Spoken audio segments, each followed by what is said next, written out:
Dare to Dream, I like to inspire and motivate adults to dream again.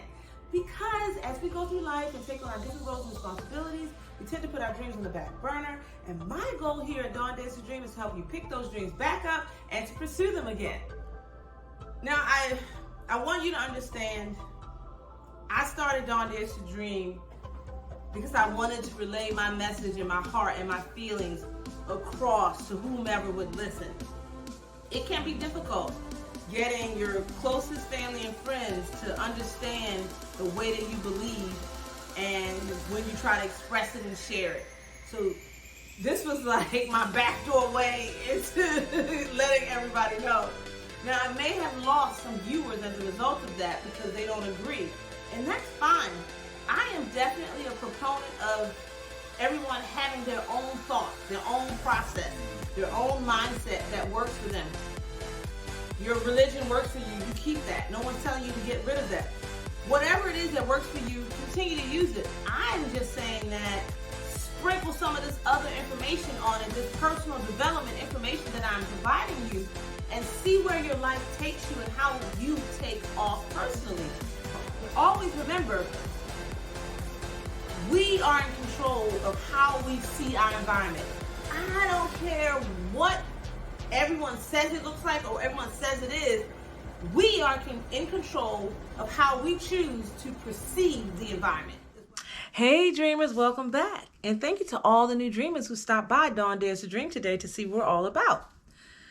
Well, we're on the You Have the Power to Change Your Life series.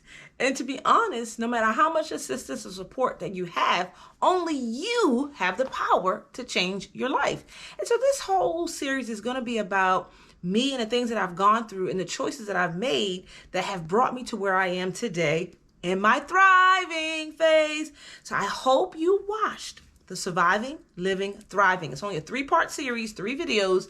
I hope you watched that prior to watching this, or go back and watch that, because that's going to set you up for what we're going to talk about and some of the things that I've gone through, because I kind of highlighted things through my Surviving, Living, Thriving phase. And today we're actually going to talk about the pain, hurt, and trauma. Pain, hurt, and trauma have a major impact on our lives. More than I think we know. Even when we think we're healed, even when we think we're over it, we still get triggered. That's how powerful pain, hurt, and trauma are. Now, I do want to pause for 1 second and say, if you have not subscribed to my channel, click on that subscribe button down there, and that way you'll be subscribed, and then ring the gray bell, so that way you'll be notified to all the new content that I place up here to YouTube. Now, getting back to the topic, it's important for us to figure out how to get that negativity out of us.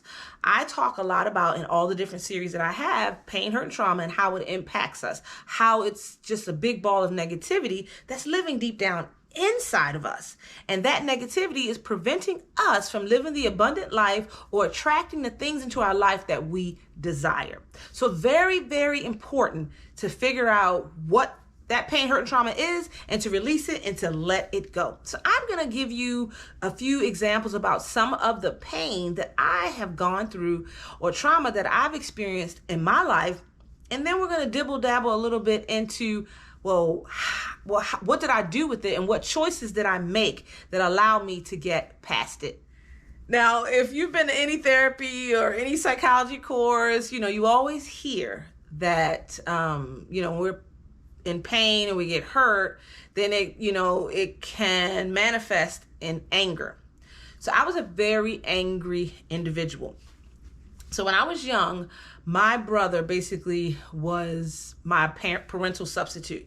Now, my father lived here in Texas. My mother was in Baltimore with us, but my mother worked a lot, and then she hung out with her friends. So, it didn't leave a lot of time for child rearing. And I will say again, like I said before, I am not angry with her about that any longer. But for a lot of my life, I was angry because I felt abandoned.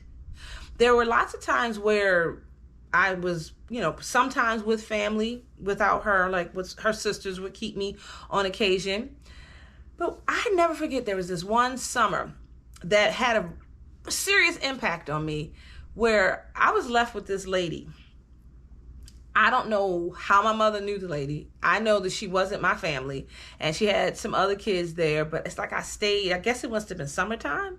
My mother just left me there with the lady. And I grew up in church, and so we had a certain set of morals and things and boundaries that we didn't cross, you know. But living with her, how she raised children, reared children, was different.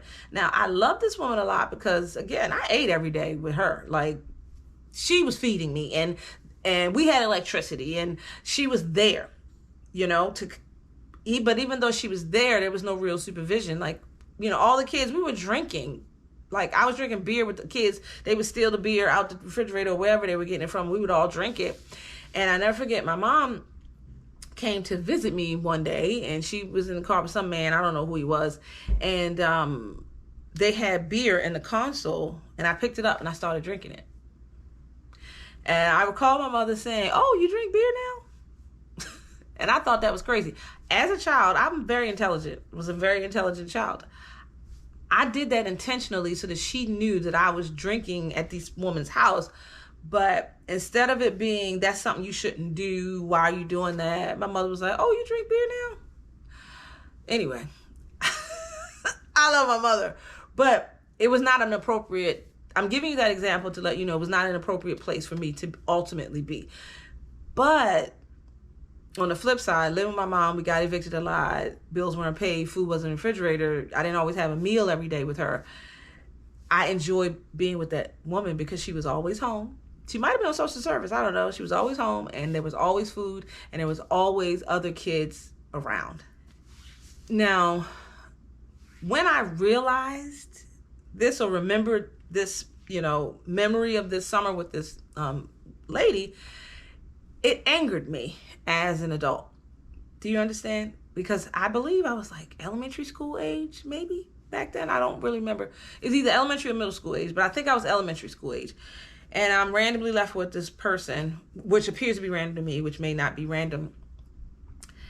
So as an adult, when I think back on things like that, I get angry, or I used to. You know, I was very angry with my mother. I felt like, especially after I had my own son, I began to think, how could you just leave your child this way?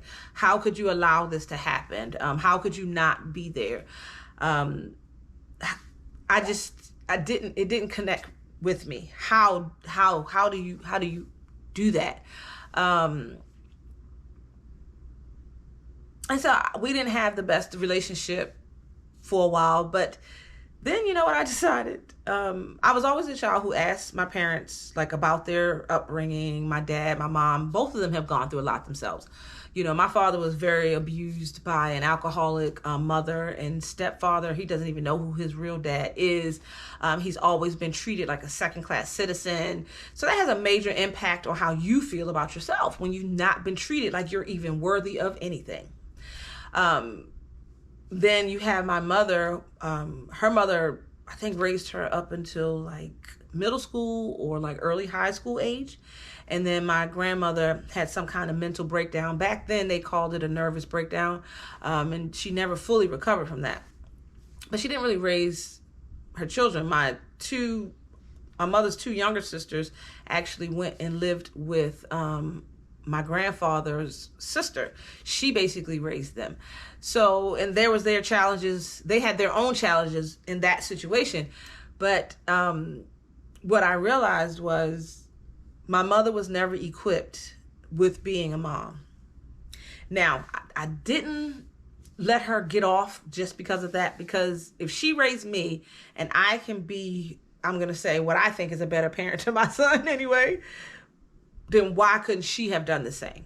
You know, so I didn't really let her off the hook, to be honest. But as you get older and you're going through your own process of healing, I began to say she did what she could do. The issue with that is it doesn't negate the pain or trauma that you received as a result, either directly from your parent or from other people around because of the lack of attention. Like, there's a lot of things that go on when parents aren't present in their children's lives. And so no matter how wonderful a person you are, how much you want to forgive, the pain doesn't go away. You still remember it. You still feel it when certain things are said. When you watch certain things, it's still there. So what do? I'm going to tell you, you know what you do? You make a conscious choice, and you keep making a conscious choice to let that pain go till it leaves. Now, I have a whole complete series called Releasing the Pain, Hurt, and Trauma that you can go and look at. And I give you a lot of tips on how to keep an eye out for things and what to do. And it has an associated workbook that costs $11.11 plus tax. You can go to the description in this video and you'll see the word shop. You can go there and purchase the workbook. Or you can just watch the YouTube videos. But what I am saying is you have to figure something out. You cannot continue to carry that pain, hurt, and trauma. You just can't. And whenever you are triggered and you realize that it's there, and I talk about this in that series, that's the time you need to work on it, okay? You got to work on it. I'll give you an example of still being triggered as an adult. My brother came here to visit, impromptu visit, didn't tell anybody he was coming. He told my dad, but didn't tell me. Came here to visit a few months ago, about 3-4 months ago.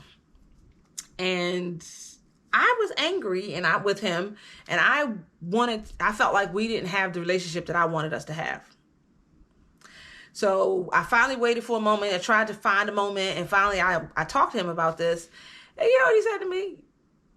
He says, our relationship is fine. I don't know what you mean. Why do you have an issue? And then he was like, this is not the first time we've had this conversation. I had forgotten that I had brought this up before. I've brought this up probably several times before where I feel like I need more from him. That was a trigger. Do you get it? So it was time for me to become aware of what is going on inside of me that is so angry with him, because it's not about the people outside of us. It's about ourselves. Everything in our reality is a reflection of who we are. And I talk about that in the Understanding the Laws of the Universe. Okay. Everything is a reflection of what's going on inside of us. So what was going on inside of me, I was angry at him because I do desire to have a better relationship with him. And I was thinking that it was his fault that we didn't have a better relationship. But you know what? It wasn't. It was mine. You know why it was mine? Because I hadn't really forgiven my brother like I thought I had. Because I couldn't understand. I don't get angry with my mother like this. I'm not getting angry with my dad like this. And to me, they did worse things, as being parents. Why am I so angry with him? Because I hadn't forgiven him. So now I had to clean all that up inside of me, and I'm good. We're good now, and I have to also, in all of that and in all your forgiving people and letting things go, you do create boundaries. So I have a boundary in my mind about my relationship with, my brother, because that boundary is there to make sure that I don't get hurt again, but I still want a relationship. So you have to figure out, how do you navigate that? What do you do? Visit the Pain, Hurt, and Trauma series, and there are a lot of tips in there for you. But that's my story. You have to make a choice. So I've made a choice not to carry the pain, hurt, and trauma. That's the whole subject of this video. Choose to let the pain go. Because if you don't, it will prevent you from living the life you're supposed to live. It prevents you from being able to share your story in a helpful way to people, to tell your story, to help someone else get through some similar things that you've gone through. It just prevents you from doing a lot of things. So you want to let it go. And letting it go is not saying you forgive, they're off the hook for anything that they've done. But it's so that you can be the better person that you need to be in your life for yourself and for the people you are going to impact, like your children, if you have them or if you want to have them. So you want to get rid of that stuff. You don't want to carry that pain that way, because what ends up happening, you transfer that pain to your children. And, in church, they call these things generational curses, where it seems like this family can't get out of the same rut.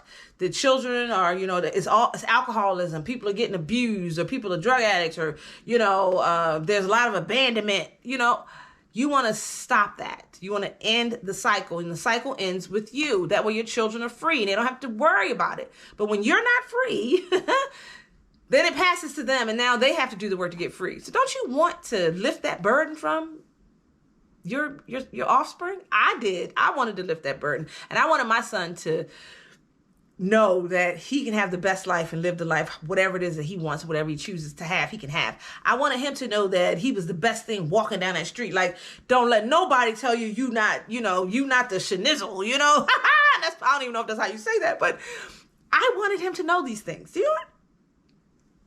And the only way that I could do that is to come from a whole healed place, or coming from a place where at least you know things aren't right. So you're watching yourself and you're watching your behavior until you can do what you need to do to be okay within yourself. So I hope you've enjoyed this little talk and you come back for the next topic. Again, we're talking about you have the power to change your life. So you have the power to choose to let that pain go. So if you like this video, give me a thumbs up. Also, remember to leave me a comment down below. I'll get back to you in a day or two. My face is going to be up in a circle. So if you had not subscribed to my channel, subscribe by clicking on my face, select the gray bell, select all. That way you'll be notified to all the new content I place with YouTube, and you will be subscribed to my channel. I'm going to put You Have the Power to Change Your Life, this series. We're only 2 videos in, but I'm going to put that up here so you can go back if you missed the first video and watch it. And then the Surviving, Living, Thriving 3-part series that I just did, I want you to look at that as well if you have not already, because that series is like the precursor for this particular series. Thanks for hanging in there. Have a great day, dreamers.